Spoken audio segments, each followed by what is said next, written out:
জাতিসংঘ কোথায়? জাতিসংঘের বিবেক কোথায়?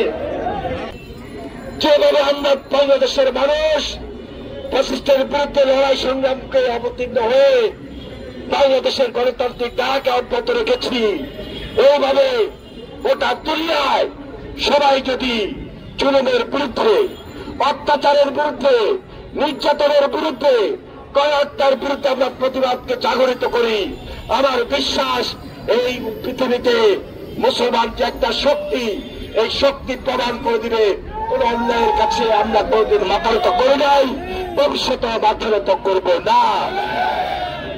সারা বিশ্বের যে সকল গণতান্ত্রিক রাষ্ট্র আছে তাদের প্রতিরোধ এবং বক্তব্য কি হতে পারে, এই ওয়ার্ল্ডের মানুষ, এই পৃথিবীর মানুষ, এই পৃথিবীর মুসলমান উম্মাহ আজকে দেখতে চায়, জানতে চায়। যার কারণে আমাদের এই প্রতিবাদের ভাষা, আমরা জানি আমরা এখানে বসে একটা মিছিল করলে শেষ হয়ে যাবে না এই হত্যাযজ্ঞ, তবে আমাদের এই প্রতিবাদকে অব্যাহত রাখাই এখন মূল কাজ। যেমনিভাবে 1979-80 সালে শহীদ রাষ্ট্রপতি জিয়া রহমান তার প্রতিবাদের ভাষাকে অব্যাহত রেখে এই ফিলিস্তিনের পাশে দাঁড়িয়েছিলেন। জিয়া রহমান মুসলিম উম্মার নেতা ছিলেন বলেই এই সব সাহস দেখিয়েছিলেন, সেখান থেকে সারা বিশ্বের মুসলিম উম্মাহ তখন মুসলিম উম্মাহ মনোবল পেয়েছিল, সাহস পেয়েছিল।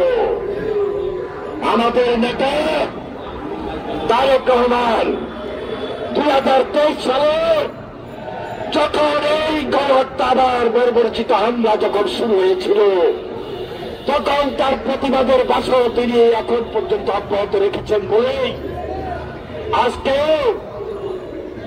বিএনপির নেতৃত্ব দল, ছাত্রদল এবং আগামীকাল বিএনপি এই প্রতিবাদের কর্মসূচি গ্রহণ করেছে।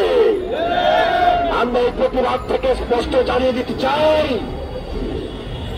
জাতিসংঘ, বিশ্ব বিবেক, মুসলিম উম্মাহ,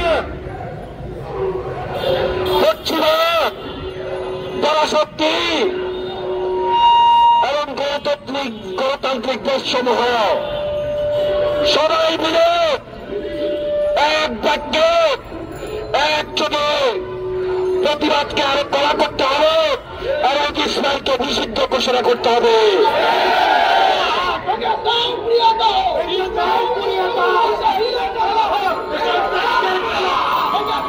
সত্যিকার ভাবে এই ইসরায়েল একটি সন্ত্রাসী দেশ, এদের কারো হাত ভেঙে দিতে হবে, আর কারো হাত ভেঙে দিতে হলে দুনিয়ার সকল মুসলিম উম্মাহ এক হতে হবে, প্রতিবাদের ভাষাকে আরো জোরদার করতে হবে।